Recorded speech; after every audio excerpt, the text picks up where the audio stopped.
O programa a seguir é uma produção independente.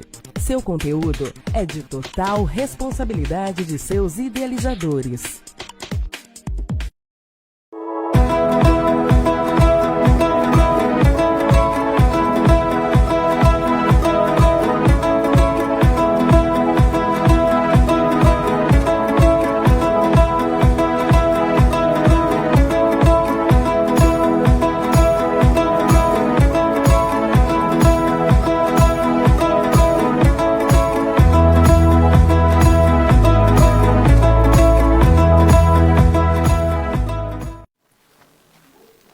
Olá, boa tarde a todos e todas que estamos assistindo pela TV agora.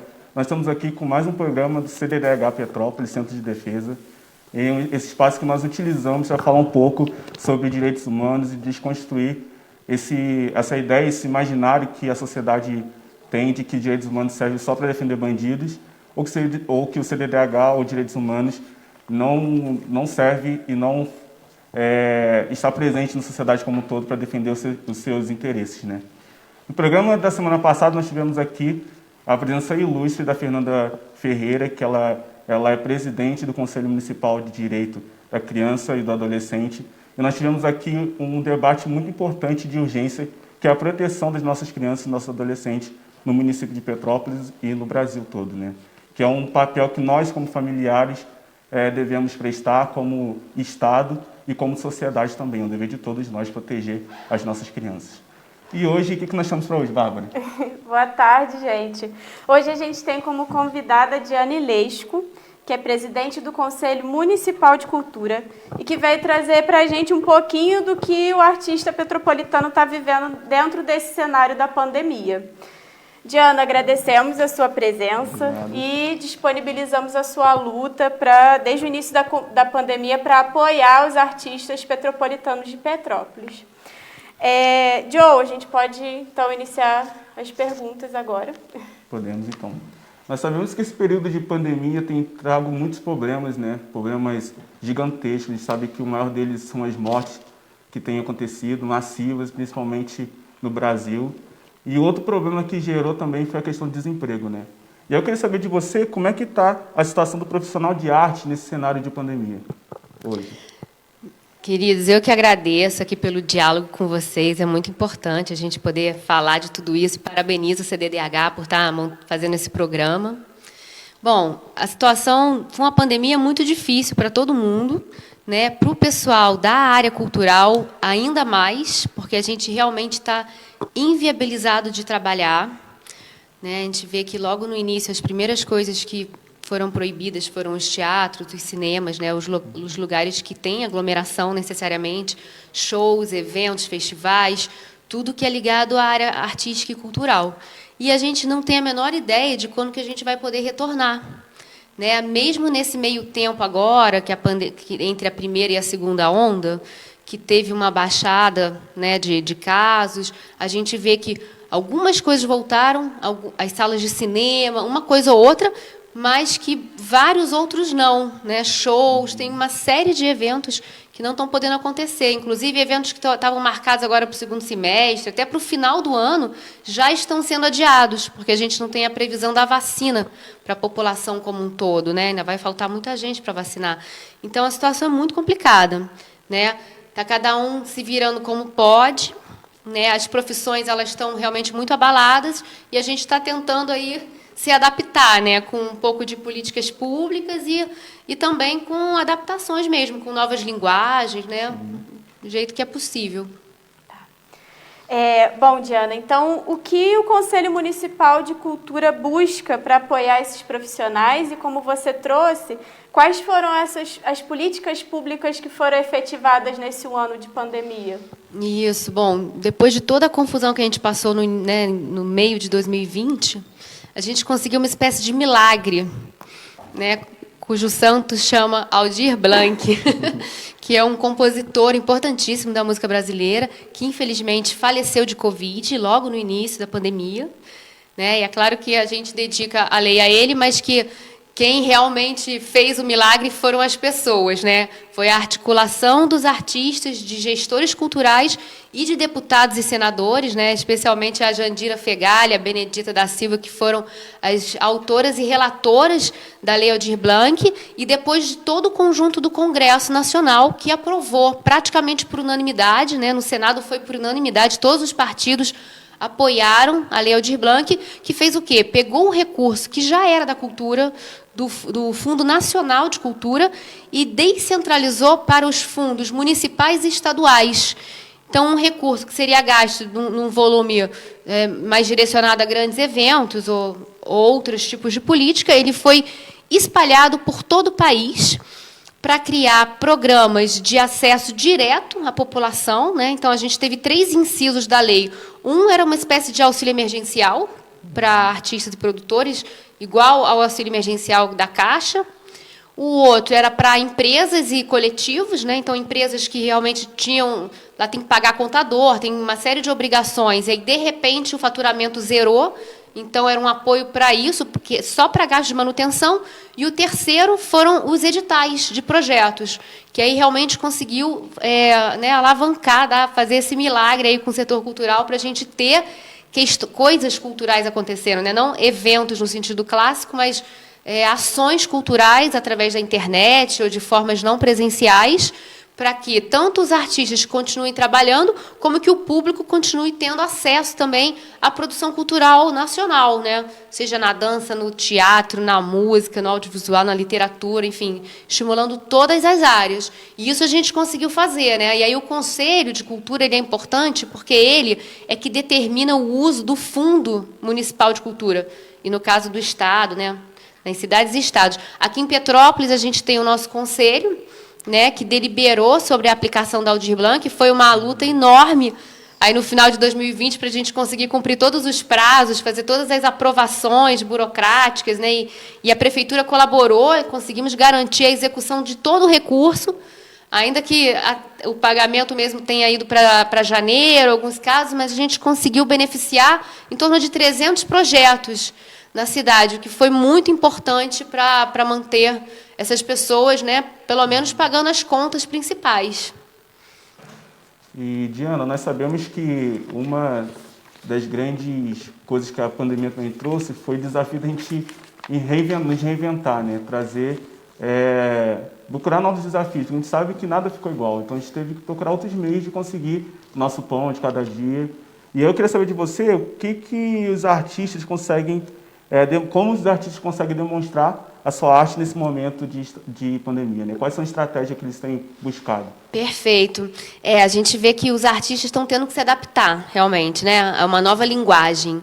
São quase que uma linguagem híbrida, né, entre o segmento cultural original e a possibilidade real que a gente tem agora de executá-la. Então, por exemplo, tudo tem que ser através de live, ou de gravação, ou de disponibilização por redes sociais ou pela internet, né? Então, a gente vê que, num primeiro momento, funcionou muito bem as lives, né, principalmente para a música, né, foi um grande sucesso. Aí, todos os grandes artistas, nacionais e internacionais também, fizeram suas lives, né, teve apoio, por exemplo, o próprio SESC contratou os artistas para lives, né, para manter, então, esse funcionamento. Isso agregou muitas pessoas, né? Por exemplo, até no Instagram tem a Tereza Cristina, né, toda noite ela fazia esses encontros. Então, são formas da gente manter a cultura viva, os artistas funcionando e o público se reencontrando, né? E aí a gente pode conversar pelo chat. Então, é uma grande adaptação mesmo de linguagem. Depois disso, outras atividades também foram se adaptando. Atualmente, a gente já tem peças de teatro incríveis, adaptadas para a linguagem da internet, né? Tem até um diretor aqui de Petrópolis, que é o Fabiano de Freitas, já fez alguns trabalhos muito bem construídos, assim, porque cada ator está na sua casa, então cada um é uma tela, né? É um quadradinho na tela, e você pode mexer isso com cores, por exemplo, de iluminação, com cenários, com a própria questão técnica da sala, né? Você consegue mexer a posição dos quadradinhos, dar o som ou tirar o som, enfim. acrescentou uma nova questão técnica, né, aos trabalhos. É isso, mas está tendo essa adaptação mesmo. Acaba que o que foi valorizado foi o audiovisual, né, que tudo tem que ser agora gravado e transmitido. Mas é uma arte também, né, porque os artistas também, eles, na verdade, estão o tempo todo criando, né, e propondo novas soluções e novas abordagens para os temas que são mais caros, né, à sociedade. Então, é uma forma de evoluir a nossa própria arte e cultura dentro da possibilidade que a gente tem.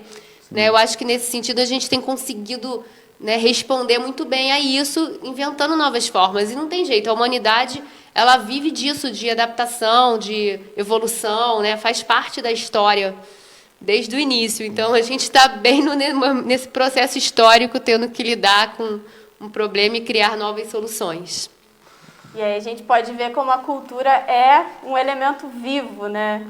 Um elemento que todas essas pessoas que estão nesse setor cultural, elas estão nesse processo de transformação o tempo todo, né? Junto com a sociedade nesse momento de pandemia que a gente está vivendo também, né? Exatamente, né? E a cultura, na verdade, é esse espaço de catarse mesmo para a gente falar do que está acontecendo, a gente poder refletir juntos, né? Quando a gente transforma em arte, na verdade, você está agregando outros sentidos que não seja só a palavra, né? Que sejam visuais, estéticos, conceituais, enfim, o corpo, através da escrita, através de todos os elementos que a gente tem à disposição, é falar do que está acontecendo, mas utilizando esses outros recursos da arte, né?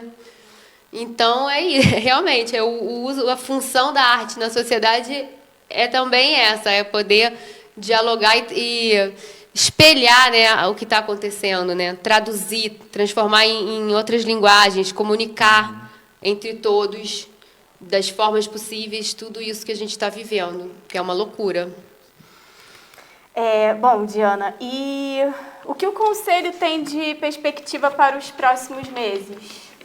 Bom, então, o Conselho agora, a gente está trabalhando no edital municipal de projetos, né, que já não conta mais com a Lei Aldir Blanc nesse momento, que é do Fundo Municipal de Cultura, a dotação municipal, que está na lei, que rege o sistema de cultura e que prevê que a própria prefeitura tem que dar uma porcentagem do orçamento do Instituto de Cultura para o fundo. E o fundo tem que executar essa verba através de editais públicos, né, assim, com uma série de regras para ser o mais democrático possível e para conseguir beneficiar o máximo da população. Então, a gente está trabalhando, tem uma comissão específica no Conselho, que é de projetos, que está aprovando agora o escopo e a minuta desse concurso, né, que deve ser lançado aí no próximo mês. E aí isso vai beneficiar também mais, se eu não me engano, uns 60 a 70 projetos culturais. E aí cada pessoa pode se inscrever, né, qualquer artista de qualquer área pode ter acesso e se inscrever. E aí vai ter uma pontuação de acordo com as regras estabelecidas no edital. E aí os melhores projetos vão ser selecionados e vão contar com esse recurso financeiro para serem executados. Isso é uma questão. O outro ponto importante, que a gente já trata há algum tempo no Conselho e que agora deu até uma acelerada, é a questão da Lei Municipal de Incentivo à Cultura, que as empresas vão poder descontar do seu ISS e IPTU em projetos culturais. Uma porcentagem bem pequena para a prefeitura, não faz tanta diferença da arrecadação, mas para aquele pequeno projeto que precisa de uma verba é muito significante, né? E aí, com isso, a gente consegue ter um outro mecanismo de financiamento da cultura que não seja só pelos editais, né? Que aí cada proponente pode procurar as empresas, né? Tem que ser empresas que não sejam do Simples, né? Empresas grandes, mas que façam esse recolhimento de ISS, ou então as pessoas que pagam IPTU, e aí podem ser até pessoas físicas. Elas podem descontar do IPTU também em projetos culturais. A gente espera que, com isso, crie esse novo mecanismo que a gente possa financiar, né, a economia criativa da cidade dessa forma. Bacana. E aí, como é que os artistas podem participar dessa rede de cultura e do Conselho de Cultura? Boa. Então, a gente gosta muito que todo mundo participe das reuniões do Conselho de Cultura. É sempre importante ter novas pessoas chegando, se aproximando do Conselho e se apropriando do funcionamento, entendendo como funciona um conselho, né, que é misto de poder público e sociedade civil. Então, todos nós temos direito de participar. E os conselheiros são eleitos pelos segmentos culturais, né? Mas todos podem dar opinião, participar da reunião. As reuniões acontecem toda segunda-feira do mês, né? Então, digamos que a primeira segunda-feira de maio vai ser dia 3.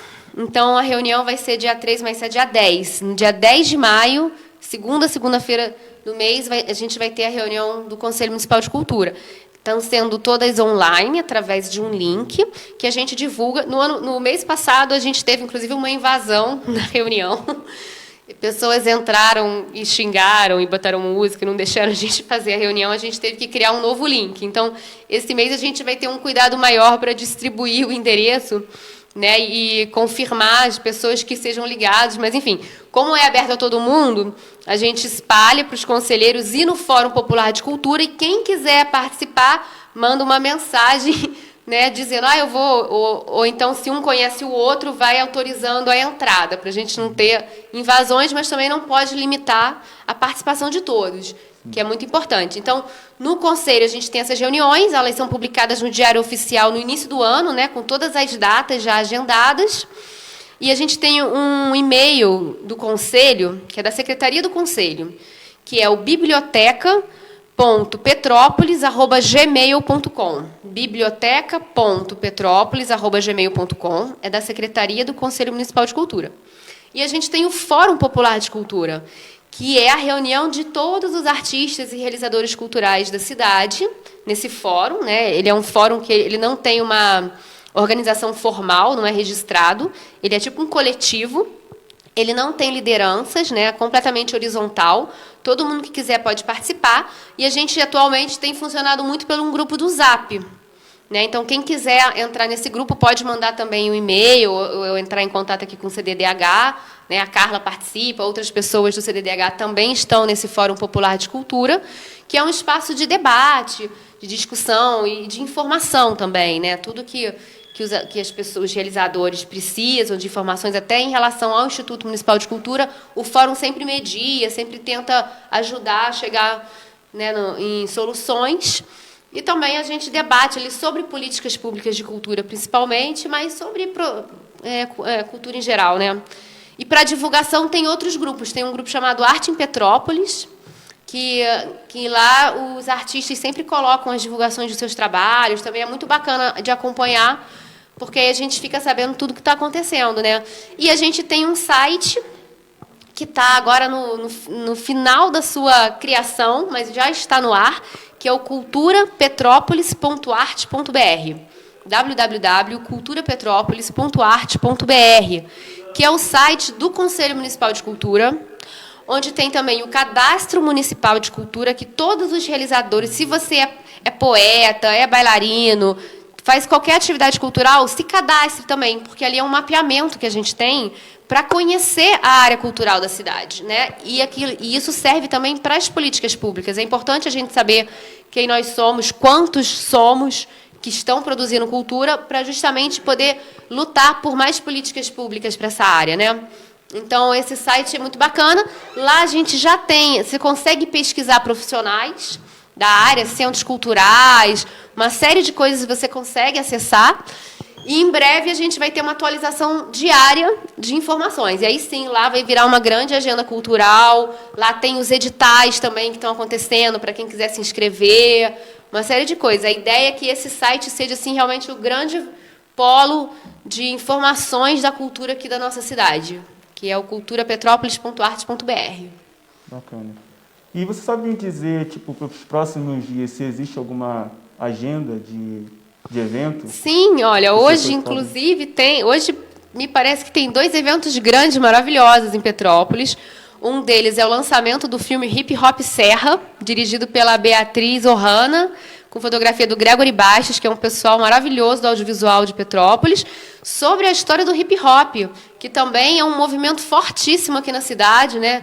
Tem o Durango Kid, tem uma série de DJs e de MCs e de pessoas, né? As rodas de cultura, a roda do CDC, a Roda Viva e várias outras rodas que acontecem na cidade. Então, é um filme que vai agregar assim, uma galera muito bacana que está agitando na cidade. E hoje tem também, me parece, que é a final do Festival da Música Petropolitana, que também é um evento incrível, que foi também beneficiado pela Lei Aldir Blanc, né, estadual, e que trouxe aí mais de 100 músicas inscritas, né, originais, de autores da cidade. Então, também é um grande evento que organiza, né, o setor cultural, esses dois especificamente da música, mas sempre com um pezinho no audiovisual, que agora o audiovisual é essa linguagem também que dá conta de tudo, né? E eu sei que tem vários outros projetos para acontecer, até porque a gente tem o edital do fundo de 2020, que vai começar a ser realizado agora. Então, nesses próximos 3 meses, a gente já tem todos os projetos do fundo, mais esses da Aldir Blanc que estão sendo lançados agora. Então, está bem movimentado graças a essas políticas públicas, que direcionam um recurso ainda que pequeno, mas a gente vê que quando a gente investe um valor pequeno na cultura, como isso se desdobra, entendeu? Como beneficia uma quantidade enorme de pessoas, gera identificação, gera produtos culturais, né? E para a juventude, então, é fundamental, né? Porque abre mesmo o universo de possibilidades. É muito bom o momento. Aqui em Petrópolis eu vejo, nossa, como que a pandemia modificou, né? Porque ali na Praça da Liberdade a gente tinha o slam, né? Que também vem de uma cultura hip hop. A gente tinha as rodas que aconteciam, a roda no Centro de Cultura, né? Eu nem sei como é que está acontecendo isso agora, né? Não tá? Tudo online, né? Tudo online. E essa proximidade, né? A gente saía sexta-feira para dar uma volta e estava acontecendo, a cultura completamente viva ali acontecendo, né? E isso é uma coisa que modifica a nossa vida, né? Que a gente vai conhecendo pessoas diferentes, formas de se expressar diferentes, a gente se identifica no outro também, como também um produtor de conteúdo que a gente também pode produzir, né? E acredito que os jovens, e em algum momento eu também já fui essa jovem que olhou para esses artistas independentes que são da cidade, que estão no corre diário, né? Botando a sua arte para fora, né? Se expressando de alguma forma aqui na cidade. Então, esse momento está sendo bastante delicado para a gente, novamente com essa reinvenção, né, que os artistas estão fazendo, né? Geralmente no festival de inverno a gente estava lá, todo mundo se encontrava, todo mundo se organizava, né? Mas a gente espera que esse momento passe logo, né? É verdade, dá muita saudade, né, da gente poder se encontrar presencialmente, fazer os eventos, lançar os filmes todo mundo junto, poder discutir olho no olho. Realmente faz muita diferença, mas a gente está tendo que deixar viva a arte e a cultura da cidade. É muito importante que a gente não desista, que todo mundo continue fazendo o seu trabalho, né, nesse sentido, para que em breve a gente possa superar esse momento aí tão dramático. E vamos trabalhar dentro do Conselho para que a cidade possa garantir o mínimo, né, para os trabalhadores da arte e da cultura, assim como todas as áreas, é claro, sem privilégios para nenhum, porque está todo mundo junto no mesmo barco. Mas a gente não pode deixar que a produção, né, simbólica, artística, também morra por conta desse momento tão delicado. Então, a gente continua do jeito que é possível e vamos até a gente poder voltar a ter uma vida mais tranquila e mais feliz. E que a cultura continue transformando, né? Exatamente. Maravilha. Bom, gente, nós estamos chegando, infelizmente, ao final desse programa. Estivemos aqui com a Diana, com essa fala super importante e brilhante, né, sobre a questão da cultura na nosso município. Então, Diana, muito obrigado por sua disponibilidade, por estar aqui com a gente, comentando e falando um pouco mais sobre esse setor artístico é tão importante para a nossa sociedade como um todo. Maravilha. Eu que agradeço a vocês e dou os parabéns pelo programa. Eu agradeço a todos que estão aí, que nos assistiram, ficaram com a gente até aqui. E a gente se vê no próximo semana, na quinta-feira. Espero todos vocês, tá? Grande abraço e se cuidem. Até mais.